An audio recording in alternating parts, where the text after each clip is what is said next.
Kita ke informasi selanjutnya. Belasan remaja di Probolinggo Selasa sore diamankan anggota kepolisian. Mereka diamankan karena kedapatan pesta miras menggunakan obat batuk cair dengan jumlah banyak. Para pemuda ini menghabiskan 15 bungkus obat batuk cair untuk sekali minum. 11 pemuda tanggung di Probolinggo yang tengah asyik pesta mabuk dengan minum obat batuk cair saset di area gedung olahraga Ahmad Yani Selasa sore akhirnya digelandang ke Mapolres Probolinggo Kota. Rata-rata mereka masih berusia belia, kisaran 16-19 tahun, warga Pulau Gili Ketapang, Kecamatan Sumber Asih, Kabupaten Probolinggo.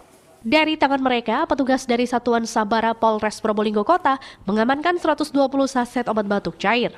Mereka mengadakan pesta mabuk obat batuk ini karena sudah ketagihan mabuk minum obat batuk cair lebih dari 1 tahun. Bahagia. Hah? Bahagia. Yang keras? Bahagia. Kalau ingin mabuk berapa saset obat batuk yang diminum? 10. Berapa? 10. Sudah berapa lama pakai kayak gini? Udah sampai setahun. Selama ini, kenakalan remaja di wilayah hukum Polres Probolinggo Kota memang sangat luar biasa. Selain banyak anak remaja sering menggelar pesta minuman keras, juga banyak yang mabuk lem hingga mabuk obat batuk. Sementara kami amankan dan kami data, nanti kami akan berkoordinasi dengan Sat Narkoba dan kami juga nanti hubungi orang tua.